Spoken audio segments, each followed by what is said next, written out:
everybody. We are back. It is the Brevity Boys. We are here. Brevity Sports. We're in the building. We're talking about sports because things just keep happening that are sort of crazy, man. Like between baseball and football, and it's not even baseball season. Like sports is it's just year round, Big Z. It's just year round. I mean, never ever. That's why we love it. It keeps us entertained all year round, man. Like always. You know, baseball playoffs, World Series is done. I'm like, man, I'm sad. But wait, we still got NFL, and the NFL is done. I'm like, oh wait, baseball is just starting up. Oh yeah, we got the NBA. Oh, we got March Madness. Oh, we got the Stanley Cup. Like, it's crazy, man. Like it's MLS, the Masters. You have anything for whatever type of sports fan you are. Right. There's always something. There's always drama. There's always good plays to be made. There's always something, man. So it's awesome. Your boy Mitchie was texting us about some MLS drama. We're going to get him on soon. He's on vacation. He's across the country. Yes. So we're going to get him on to like break that down for all the people. Cause I wanted to know, I was like texting him like, what are you talking about? MLS. What are you talking? Cause I'm going to be honest with you, Big Z, that's probably my least watched sport is the MLS. I'll watch some NHL all day long. I was watching the Kings beat the tar out of the Sharks last night. That was dope. I was like, let's go. I'm here for it. Whenever the Kings beat the Sharks, I am here for it because I hate the Sharks. That's right. But yeah, no, it was good. And we got plenty to talk about tonight. We're talking about some NFL, talking about some fantasy football, talking about some NBA, put a bow on it with a little bit of MLB news. See if anything drops. Maybe while we're talking. Okay. Here on this fine Wednesday night, Christmas week. Got a red on. You obviously have your red on for the Niners. Obviously. That's right, baby. Number one seed. Say it. Say the thing. Say it. Bang, bang. Niner gang. Gets me every time. It's still better than as a Rams fan, I think it's still better than like whose house, right? Because like two teams play there. Like whose house? Like, well, it depends. Like which team is here. Depends on what week it is, I guess. And if the Niners come, it's Niners house. It's arguably like it's kind of like Green Bay. The Phillies, like supposedly with like the Eagles travel really well. Yeah, the Steelers and the Steelers go there. Yeah. Steelers, yeah, it's they're trying. And LA, it's like the problem is left. The problem is it's just a lot of LA people like me who like when I look at those prices, like a big part of me is like, man, as much as I love watching you, Red Zone is really cool. And I have multiple TVs, so I can watch the Rams game and I can watch Red Zone. I got my snacks, and it's like an experience. Like I need to go to a game. I realize that. But again, like parking alone at that stadium. So I can get into 2 Dodger games for this price. This is sort of crazy. Right. And then obviously the fan base thing, right? Like there was not a team in LA for a long time. So guys like you were like, look, I think you're from up north, so it's a little slightly different. But a lot of people like me were like, hey, when I grew up, Dodgers, Lakers, Kings, right? And I just didn't pick a team because like we didn't have a team. Right. I just watched football. And when the Rams came, I was like, well, I liked Kurt Warner back in the day, read his book, All Things Possible. Like I really like that guy. Makes a lot of sense. The Chargers look awful. So I'm going to go and go with the Rams, right? Like I was able to pick a team finally, but am I going to commit to like $500 to go watch one game? Like, that's tough, right? Yeah, like, depends. It depends. Yeah. Yeah, man, it's hard. You can tell they're gaining traction but they have to win a lot. Like for them to be a staple here in LA, they're going to have to win multiple Super Bowls quickly. At least the Rams are going more close to like 50-50. Like it's still 60-40 when the Niners come to attendance, obviously, but or some of the like the Steelers. But a lot of the games are 50-50, and some games you can actually hear the Rams fans overpowering. And I think it's that Super Bowl win. When you win, you're gonna get more fans in the house. Which, as long as we know we're not gonna get rolled over, it's like when they're playing teams like the Commanders, it's more Rams fans. Yeah, I'll give you that. Yeah. Hey, but shout out to the Rams, man. Like no one thought they'd be 7-7 right now. We're doing it. Not even us, man. And 500. We kept it's that Sean McVay, it's Matthew Stafford. Look, Coop.oop, baby. Coop.oop. When you give any quarterback time to throw, like they're gonna exploit the defense, and like that offensive line is doing what they need to do. And Matthew Stafford's a dog. The guy can throw a football. So that's right, baby. That's right, baby. My sons are pumped. They had their Cup Super Bowl jerseys on. They were like, "Let's get it." There you go, man. See, yeah, they're excited. A new generation of Rams fans. That's right. There you go. That's right. They got their Rams jerseys on. My boys, he says Debo all the time. Today he was like, more Debo, because he saw the Niners on. I was watching the Pat McAfee show. And they were talking about wide receivers, teams with wide receivers that block because Pickens doesn't block. But they were showing the Niners as an example of a team who really, really blocks. And he saw Debo and he's like, more Debo, more. I was like, yeah, son. Well, he has a Debo jersey. Well, it's I mean, slightly awkward though. Like you brought it up. Let's talk about it. Yeah. I mean, the Steelers, you would swear that they're out of the playoff hunt with all the drama that's coming out of that camp right now. They're still in the playoffs, I believe, as of right now, or they're in the hunt. They're in the, at least in the hunt. Yeah.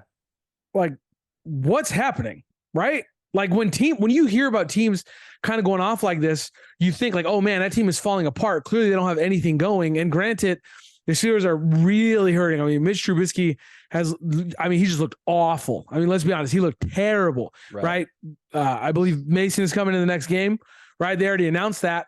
But like you'd swear that like all the drama coming out of this camp, they're like folding up shop. And that's not the case, right? It's sort of crazy. It is crazy. It's really weird, man. Like you would normally a Mike Tomlin led team, right, is going to give effort on the field and is going to be a really clean, when it comes to their interviews and what they say and just very professional. Cause that's who Mike Tomlin is. He's a very professional coach. He's a very professional person and a great man. But it just seems that there's just some guys that are just not buying into that Steelers culture. Big Ben came out, last week and was talking about, the Steeler way, how he believes it's done. It's no more. And I don't know who he was really taking a shot at, if it was Tomlin or if it was, guys on the team. But when you have multiple players over multiple weeks, right, not blocking for their running back, and then the running back comes out and says, well, I would have blocked for him. Yeah, it's awkward. It's awkward. It's awkward. It really is. And we're talking about George Pickens, and when you're talking about this talent, how good he is, the dude has to show up. He has to play, even if he's upset. If you're upset and you can't block the field, then sit your butt on the bench and take 100%. A drive. Say, you know what, coach, I'm not here mentally right now. I got to sit out. Fine. That's totally fine. Get right. Because we need you to be on the field 100%, giving it your all. Maybe you're not feeling well. You can't do 100% physically. You can't catch a ball like you can every day, but at least give it 100% effort, 110% effort. Yeah. In my opinion, you're in the NFL, bro. Like block for your running back. Jalen Moore needs you to block on the outside. I guess I get their panic a little bit more because actually, like when I pulled up their schedule, right? Like they got the Bengals next week, and like Browning he's leading that team. He's getting dubs. They're 8-6, and by the way, the Steelers are 7-7, so they are out of it in the AFC currently. They're a game out, but then they go to the Seahawks, who are fighting for their playoff lives. Just handed a massive L to the Eagles, and like one of the most entertaining games I've seen. Freaking, that was amazing. Watch that quarterback celebrate that college celebration. Boom, hits it, and then all of a sudden you got the Ravens. So, I mean, unless they lock something up and they're not playing for anything, if you're a Steelers fan, I will say from that perspective, it's not looking great. I guess I see the panic a little bit when I'm looking at those matchups. But man, it's crazy how quickly that thing is unraveling. I mean, Mitchie Muffin's somewhere sitting going, I told you Tomlin wasn't that great, because Mitchie does not like him some Tomlin. Yeah, I mean, it's odd to me how any Steeler fan can say that Tomlin's the issue. I mean, it's the drafting, it's the leadership of the current guys on the team. It's not. I mean, Tomlin may be one of the small issues, I guess, but like no one's perfect. But like the dude has an amazing resume, and so I don't know. There was no issue. Like Mike Tomlin was able to make Antonio Brown play for him. Antonio Brown, you can't make George Pickens play for you. Like something's up maybe with George Pickens or with whoever else. I don't know. It's just interesting to me. It's just crazy, dude. It's crazy, right? And like, I'll tell you a guy who is actually having issues. Now he's out of a job, right? Staley, right? Like he's gone. I mean, and in the Chargers defense, you got Eckler, Herbert, Allen, Mack, Bosa. Just by those names alone, if I read that team off to you, you would think this team is probably competing for the playoffs, but it's just not computing, and you can only not show up like every so often. Like I'll give you an example. Like last week, my older kid, Jaden, he played in the game against another good travel ball team, and we got mopped. It was like 22-16, right? Like it did not go our way. Way too many runs scored, way too many mistakes. And it was one of those games where, like, you look out as a coach, and you're like, dang, we are so much better than this. Like, we could have easily won this game like 12-9. Like, we'd have easily won this game 10-7, but we didn't. We got mopped. Way too many mistakes. I mean, every hit to the outfield, drop balls here, drop balls there. And that was one of the things that, like, that's only an excuse for like so long. Like, this is like their first bad game in a while. Like, they're coming off a tournament which they actually played pretty decently outside of one game. But like, if that continued to happen as a coach, eventually I'd have to look at myself and be like, yo, maybe I can't coach. Like, maybe I don't know what I'm doing, you know? And it was kind of interesting to hear Staley, even at the very end of it, when asked, like, do you think you should be the coach tomorrow? Like, you just got mopped up. You were losing 46 to whatever it was at half. Like, do you think you still should be the coach? For him to still be like, yeah, I'd say so.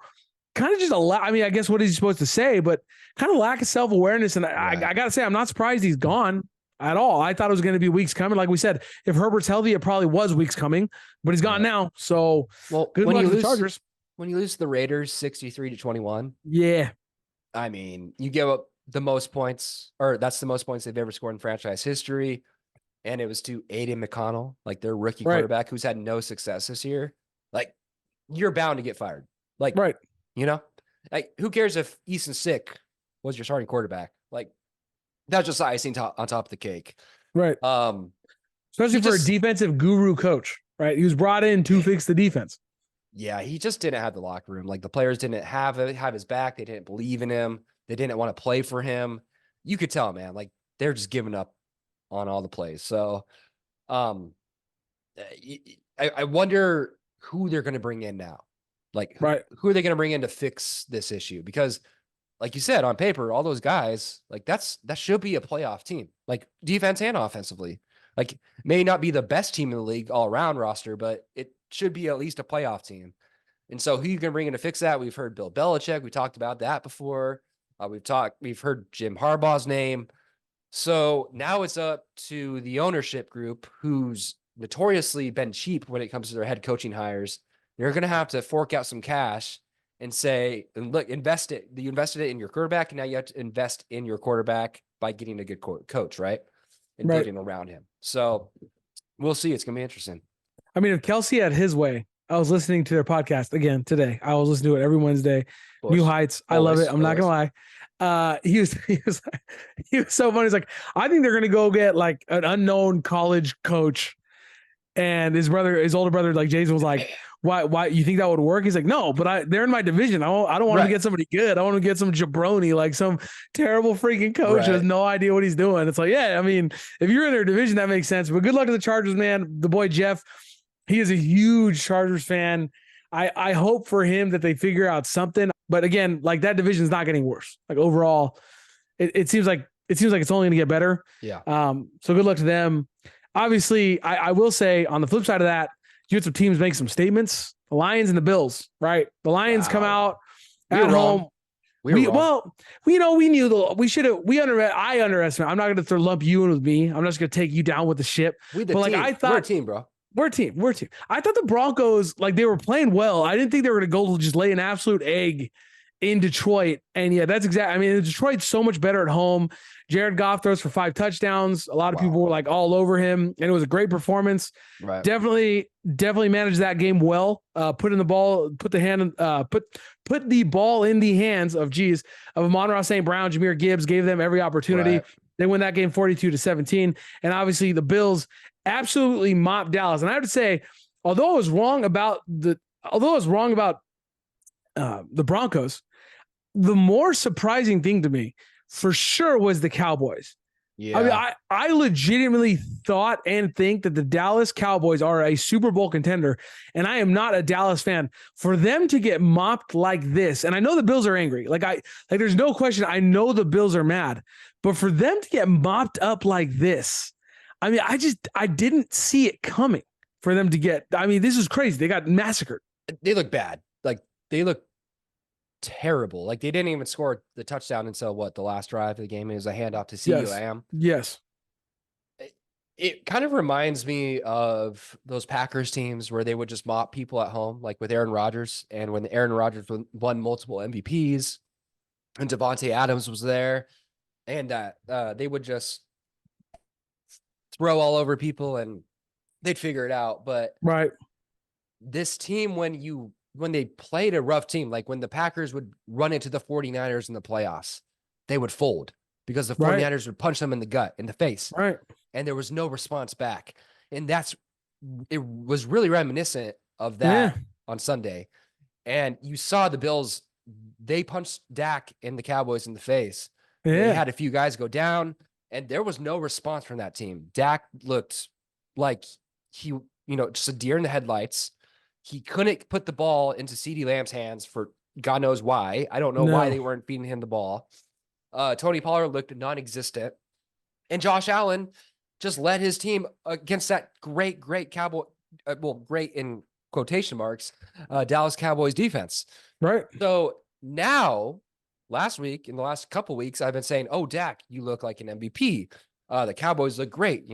I wouldn't want to face them in the playoffs. It would be a really good game." Now I'm like, it's the Niners, tier A, and then you got the Eagles, the Cowboys, the Bills. Yeah. Then you have all those other teams. It's actually Niners and then Ravens. Ravens, then Cowboys, blah, blah, blah, blah, blah. So they just look like a team that's very comfortable at home and we're in a surrounding that they're comfortable with. Right. But when they're faced with adversity, there's no answer. There hasn't been. The two times that they've been faced with adversity, it's against the Niners and the Bills, and they folded. I'm out cleaning pools today, having deep philosophical conversations, with Jason as we're emptying baskets and stuff. We're super cool. I know. And we're talking about this and I'm like, dude, I'm not trying to offend you. I'm not trying to pick a fight in the middle of our routes. I'm not trying to ruin your day, but I got to tell you, this was an ultimate for me. This is a bit of a Dak game where everything didn't go his way and he couldn't come back. Dak could not win you that game. Right. And that's been the issue that I have with everybody looks at Jared Goff. Did Jared Goff have a great game for the Lions? Yes. But did everything go his way? Yes. Right. And that to me is an issue. When everything doesn't go your way, are you going to go win the game? You know what I mean? That's everybody likes to talk about Josh Allen's turnovers. What would the Bills be without Josh Allen? Right? Exactly. You want to talk about his turnovers, you want to talk about his stats, whatever. Josh Allen will go win you the game. Look at Lamar Jackson, the win he just pulled off. That was an ugly, ugly game against the Jaguars. Whatever game plan they had, if you actually watched the game outside of Mitchell, it did not look like it was a very good game plan or that it was going to work. Lamar Jackson would just scramble around and make plays. I know they lost, but look at a guy like Justin Fields. Outside of 2 Hail Mary passes, and I'm not even including the Hail Mary at the end where DJ hit Mooney in his chest and bounced out. I'm talking about him hitting wide open dudes, running around, the touchdown he had. These kinds of guys like Justin Fields, Lamar Jackson, these kinds of guys that can create plays. And I'm not comparing those two. Lamar Jackson is way above Justin Fields. I'm not comparing the two. I'm simply saying the skills, not talent. Talent's a horrible word. The skills that they possess, the tools in their bag, if you will, that is what's going to help you win games. And in this game, to me, it was apparent that Dak still does not, he lacks that, right? They needed a guy under center that was going to go win them the game. Their running game was working okay for a little bit. Pollard was able to get he was gashing them up for 6 yards. They went away from it because they obviously needed to score. Things went against them very quickly. A couple penalties, roughing the kicker, the whole 9 yards. You needed Dak to step up and go win you the game. And he is not that dude, right? This is where we talk about the difference, the true blue difference between a game manager and a legitimate elite winner in this league. Right? A guy who's going to go get you that W. And Dak, when everything goes his way, when he's at home, he's doing the, here we go, all that stuff. He's killing it. He's crushing it. We've seen it. MVP candidate.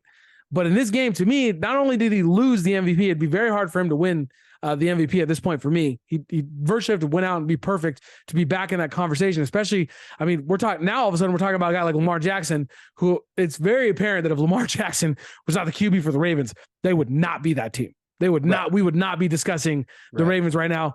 So you're looking at Lamar Jackson, Brock Purdy, just Mr. Consistency. Again, somebody might sit here and say, well, that's inconsistent because again, you're talking about quote unquote game managers, but Brock, again, he does things in games that are just incredible. The way he's able to find his receivers, the way he's able to make reads. And again, he is playing pretty much mistake-free football, which does count for something, regardless of where you sit. And then obviously Christian McCaffrey. I will say, going against you a little bit, and I was talking again, this is a conversation I had with another friend.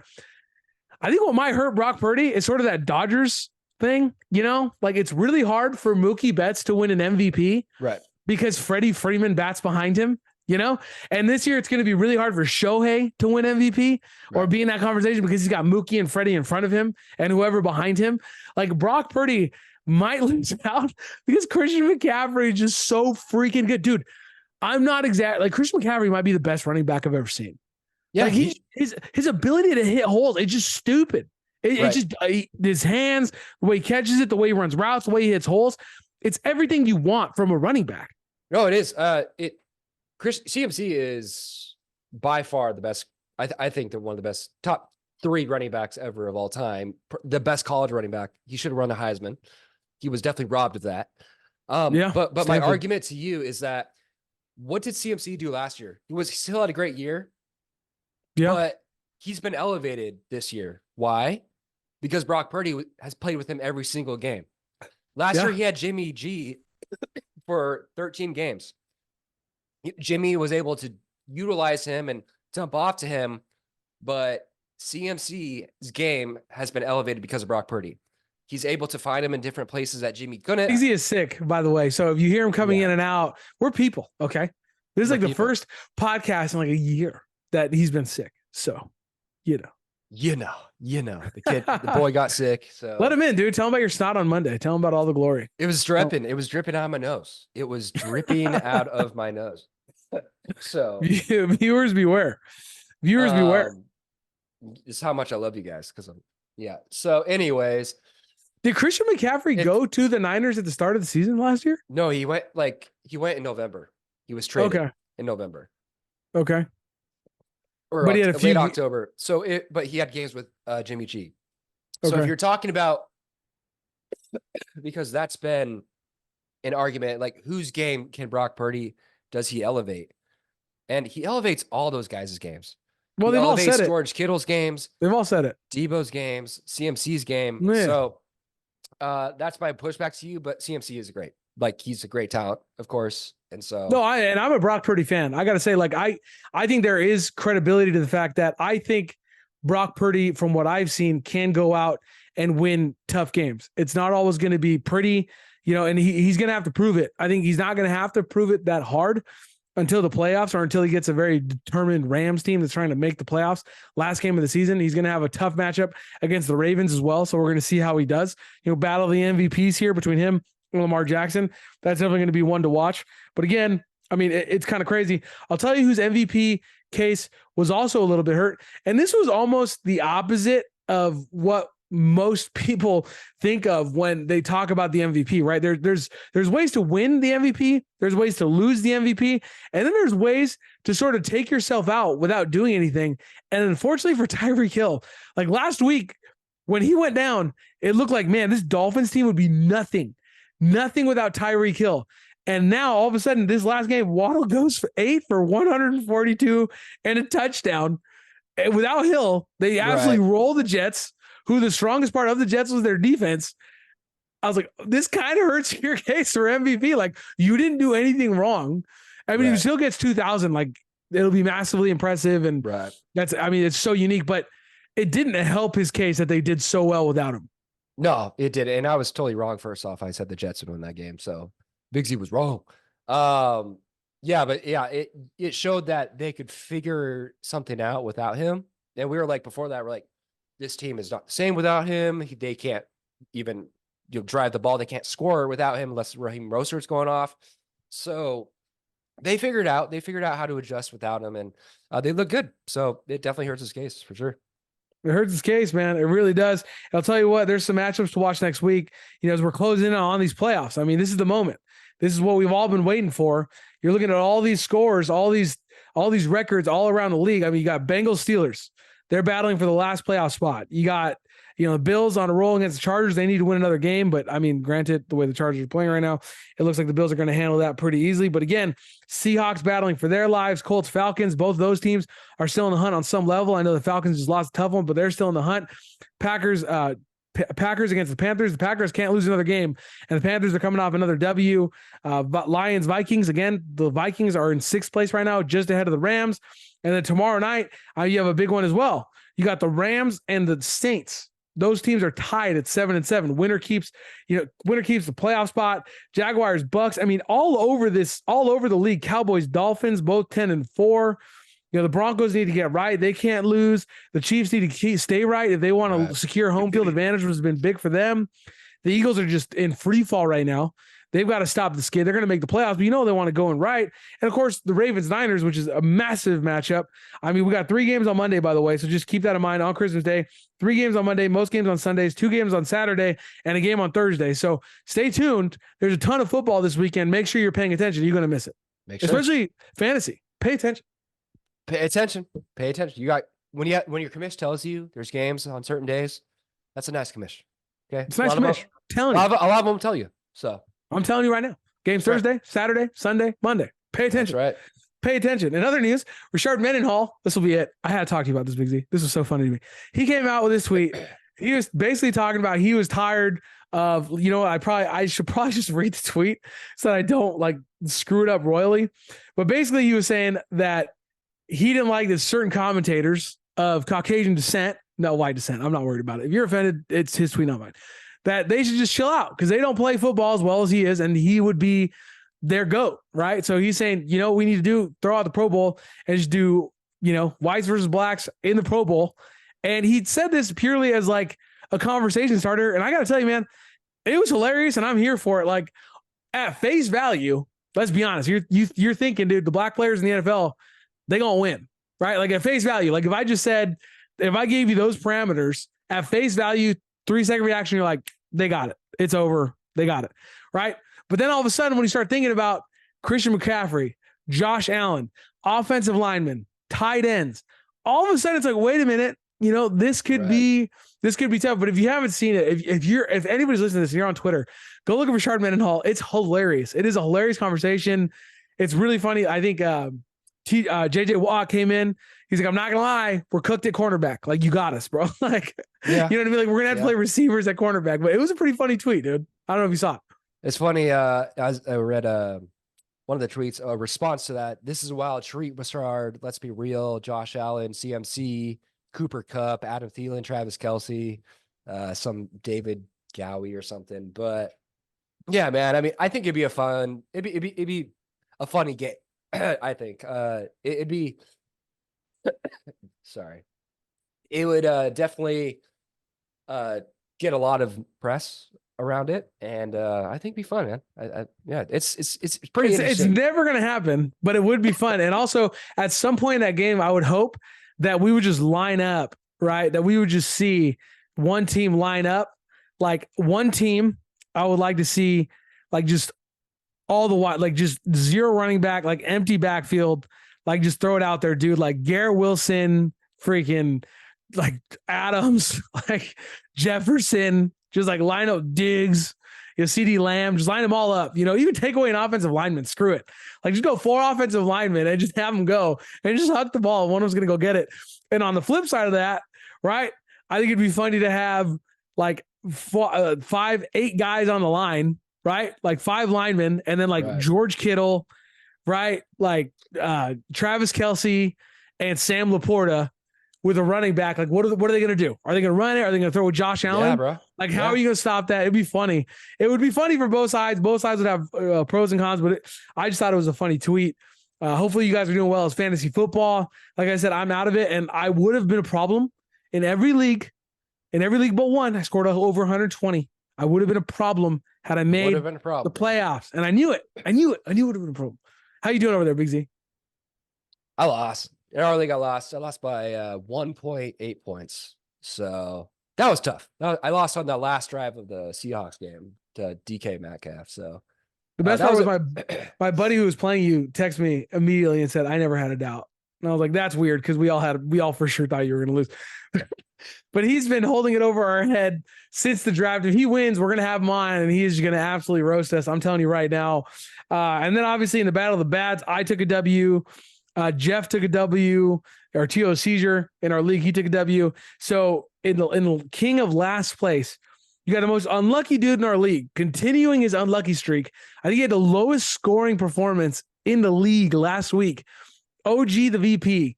He was in last place, but with more points scored than most, but points against just killed him. Yeah. And then you got him. He's playing F. He's playing Mitchie.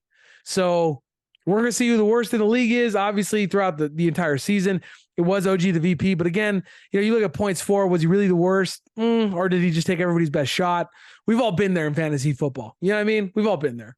We've all been there. But I'm in a finals in one league, and then I'm in the semifinals in another. So I'm good. You're in a league where like four teams? Four teams make the playoffs in one league? In four leagues, I made the playoffs. So yeah, but you said you're in the finals. So are you in a league where only four teams make it? For some reason, he starts the playoffs in week 14. Oh. So 14, 15, 16. Yeah. I don't mind it. Yeah. Typically, so much is decided by week 17 and 18. Like I definitely don't play in week 18. That's stupid. Like your league should end at the latest week 17. I have no problem with it ending 16. I know it seems crazy, but like everybody's still playing. I've never seen anybody just lock up shop week 16. Usually week 17 or 18, it starts to be a discussion. The NBA, I don't know if you saw it, had to talk about it. Ja Morant is back. And this is everything. I'm going to say this right now. Somebody might be listening to this podcast, but you guys were hating on him last year, blah, blah, blah, blah, blah. We were not hating. Listen to what we were saying. We said this kid is extremely talented and needs to find a way to be smarter and stay on the basketball court. And we saw exactly why. His first game back, he drops 31 and it's a game winner in an epic game. And he's good for the NBA. Right. He's good for his team. Stay out of trouble. Get those influences that are causing trouble out of your life. Yep. Find you friends. He's great. We all said it. We all said he's great. He's a great player. He's a great talent. Like, we want him to play basketball. Like, he is good for the growth of the game. Stay on the court, man. And stay on the court. And he did it last night. Awesome. So super happy for him. Shout out to Ja Morant in a big comeback. We're all pumped for you. We're all rooting. Honest to God, we are all rooting for you. Okay. And if it's family, if it's like a family thing causing issues, get somebody around you that's like there to whisper in your ear. Like, just like, hey, we don't need to go to that. We don't need to do this. We don't, like, somebody you trust you'll actually listen to, whatever it takes, man. I know a lot of these guys are young men, they don't know. You know what I mean? Like, they're all of a sudden they got millions in their face and it's tough. I get it. We all want to watch you play basketball. Everybody in the world wants to watch Ja Morant hoop. So please do not rob us of that. This next one's kind of funny. I have to say, this one's kind of funny, dude. The Lakers hung a banner and there's like some real mixed feelings about this thing. Right. So they won the season tournament. Yeah. And some people are absolutely roasting them for hanging it next to their championship banners. But of course, they what can anybody really say? The Lakers have the most world titles in the NBA, period. They have more than the Celtics by one, I believe, and possibly two now.